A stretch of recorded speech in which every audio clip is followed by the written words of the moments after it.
Today, I'm going to show you one of my favorite things to do in the classroom, and that is cutting.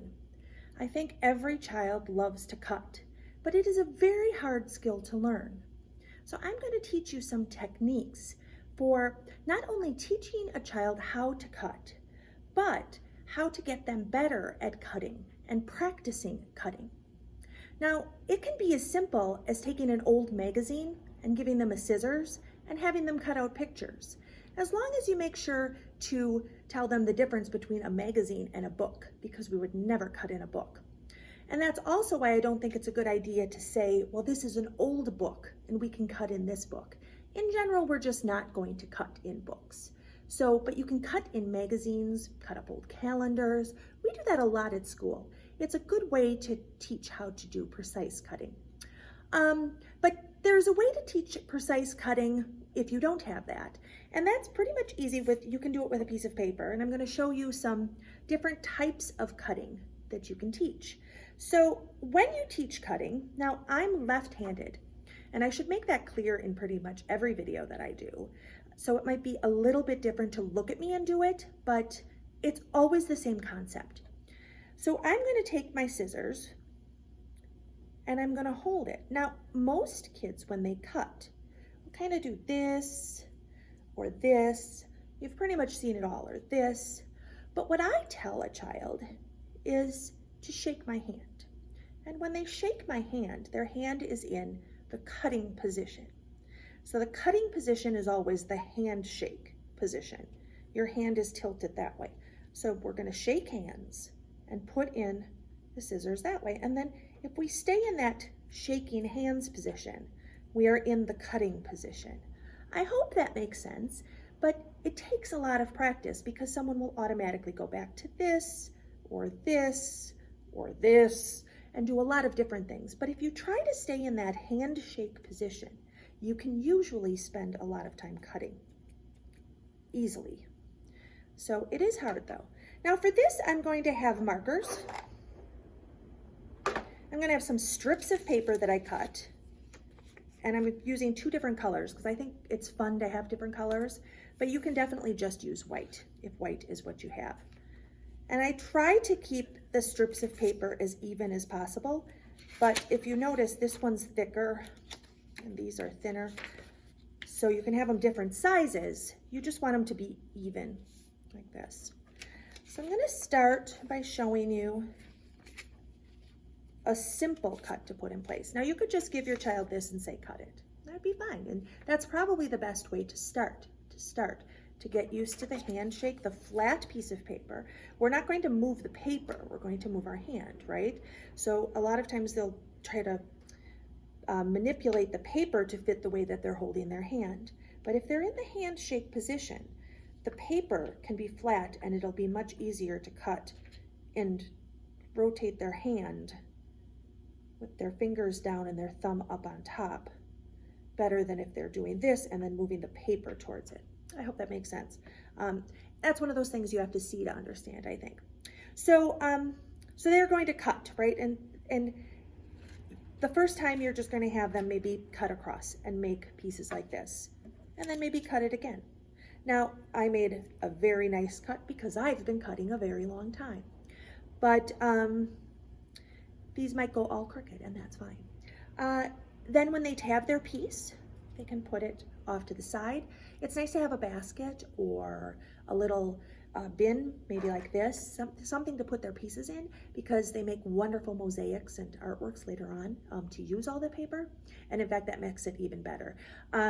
When my daughter was at Children's Workshop, she would take envelopes and fill them up with little pieces of paper she cut, and she would give them to me as presents when she would get home. I miss my envelopes of paper I used to get from her. So it's been a long time. So today I'm going to use, let's use green and yellow. Green and yellow. So, okay, we're gonna go like this. And I'm gonna make lines across with my ruler. Like this.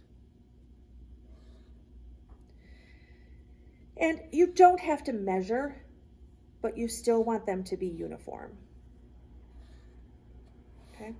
So you're not thinking they have to be perfect. You just want them to be up and down lines about the same distance apart.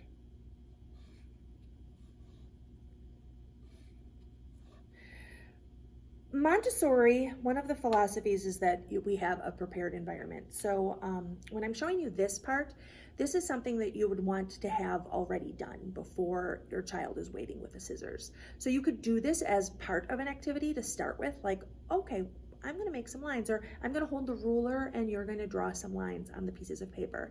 And that can be a separate activity that's done before you even start cutting. So what you wanna do is have your cutting pieces ready to go. So this could be where you end. If you're just teaching cutting, this might be the first, precise cutting. If you're teaching, if your first one would be blank, if you're teaching cutting.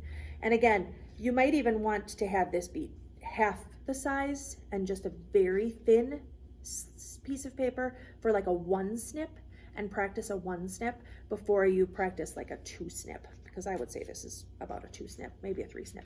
So, so 1 would be this, narrower if you choose. You know your child, you know where your child is with cutting. And then 2 would be like this.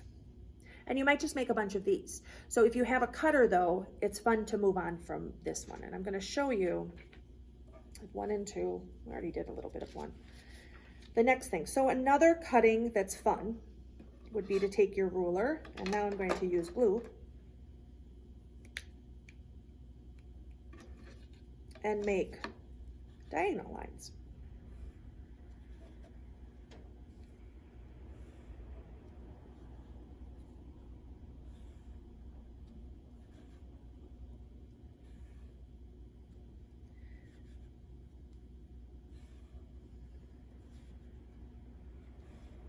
Okay, so you get the idea. It's a diagonal line like this, okay? So that would be the next one that you would want to do, because these will take a lot longer and they're kind of neat, fun to do. And then the last one I'll show you for this, I'll use the pink one. And with pink, I'll use purple, everybody's favorite. For this one, you could use the ruler. It depends how much you trust yourself. I'm going to make a, yeah, you know what, I'm just going to do a freehand.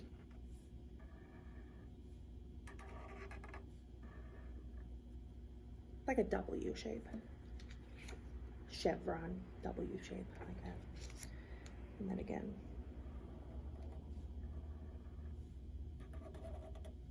So that's one way of doing it, like that. But you can also do, and this is harder, like a wave, like this. Okay, so then there's that. Even if your child is a really good cutter, start them with the beginning one or the second one, because we just don't want them getting frustrated. I think I say that in every video, that the key is that your child is never frustrated. So you have lines, slanted lines, zigzags, and waves. I'm going to cut those out. Let me do that first, and then I'll show you one more thing that you can do for advanced cutting, we'll call it. So when they take the scissors, again, you're going to say that the paper is going to stay, they can lift the paper, but in general, we're going to want it to stay at the angle of the paper, and we're going to move the paper for the other ones. We're not going to move, we're going to move the scissors too, but the idea is that we're not putting the paper up or down or over. We're just kind of holding it like this, and then holding it again like a handshake, straight out. You don't want to cut towards yourself. And we're going to 1, 2.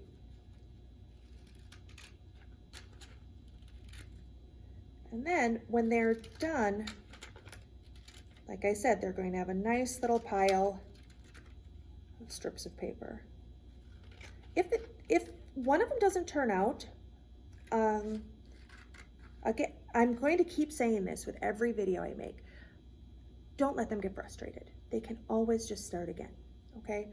We're here to learn. We're here to learn new things, and we learn by being repetitive. And if frustration happens and we give up, then there's going to be no repetition.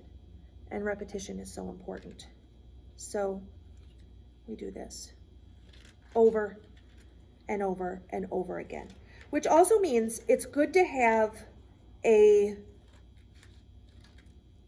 little area of projects like this in your house. So to have like a basket of strips of paper, this is a nice one. This is just one of those, you know, old-fashioned containers that you find like in an all-purpose drawer in your house that might be for pens or something. You could fill something like this with paper and even the scissors, and then they would have this, and then a basket for the cuttings, and then a basket for markers if they want to decorate a picture. You could even have it at a little table that has like a glue stick with other papers, so then they could glue on the pieces of paper and have that be an extension of their work. Because, you know, the cutting is fun, and like I said, they can put it in an envelope and send it to people. But it's even more fun the more involved that they get. So I'll just do a couple of these. Let me put my example over here. So again, we're holding it like a handshake. And this time I'm holding the paper still the same, and I'm cutting across. And then you kind of have to teach them how to like wiggle, try to get in there, this, and then they, 1, 2, 3, and then they have the cross lines like this. Okay, and then we have, okay, one thing you'll learn about me, I can't leave anything halfway done. Okay, now all the lines are done. And then the zigzags. So this is, again, it's more advanced.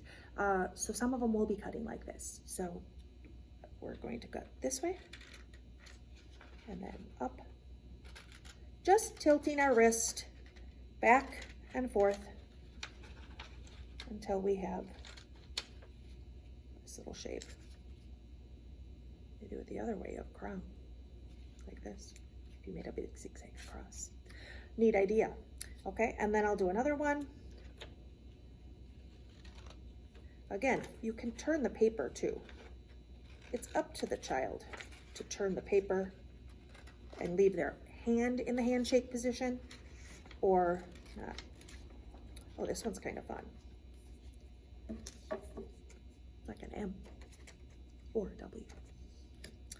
And then the same thing with the wave. So handshake position. This one, I'm turning both my hand and the paper. That one's kind of neat. Usually I don't do 2 different shapes on a piece of paper though. Okay. This, trying to tilt it so you can see. There, okay. So now I have all these different shapes. So like I said, it's fun to, this would make a really pretty picture. See, like you could just put those on, draw with your markers, tape them on, because taping is another really good fine motor. Getting the big thing of tape that like office desks have, the heavy bottom tape is good.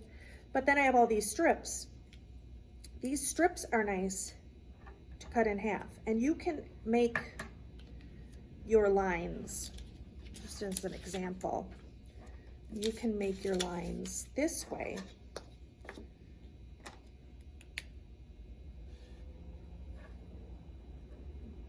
These are going to be really thick, so just bear with me. Okay, this way, like that, and then take another color. It doesn't matter what color, I just always look at the colors. And then make a line down the middle.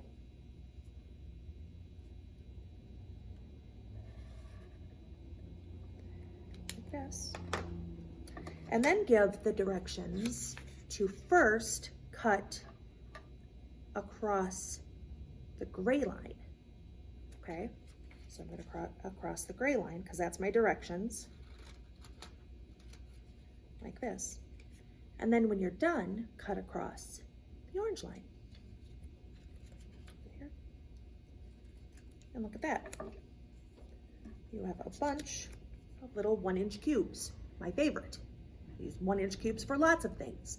So if you have a lot of these, then you can do a mosaic. If you have lots of colors, you can make beautiful pictures with that. You could do a rainbow if you had enough colored paper. There's really, the possibilities are endless when you have lots of little pieces of paper of what kind of art you can do. So the cutting, though, is a very nice skill to learn, but it takes time. It takes time, and it's definitely developmental. So if it's not working, don't get frustrated and go back to it. And if it's not working and it's something that your child really wants to do, then you can do things like make sure they're in the handshake position and cutting, but you can hold the paper. So then they're not as worried about turning and holding the paper. But as long as they're trying to keep their hand in the right position for cutting, that's what we're going to be working on. So whatever works for them, we just don't want them to give up. Giving up is what we're trying to avoid. So we're just really working on staying in the right position to cutting, because then the precision can be a lot better. I was going to show you very quickly some other things that you could draw for cutting. One of the most fun is to do a swirl. So you just start at the bottom,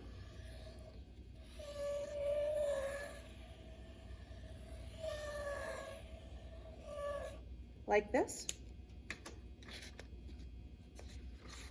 and then you can cut that. And see how I started though at the edge of the paper, so my scissors would go into the edge. I could do it like over here too and go around like this. I think I had snail in my head. But you're gonna go all the way around to the edge, and it's gonna be really neat when you see how that turns out. You can also do kind of a maze type design as well for cutting that goes like this. And just remember, you're going to keep making it shorter.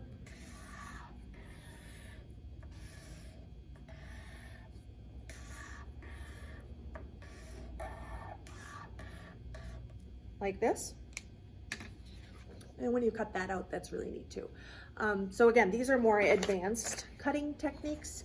Start with the easy ones. Before you know it, you'll have a cutter. And use that paper for something really neat, because you can really do some great things with little scraps of paper. Good luck cutting. Bye-bye.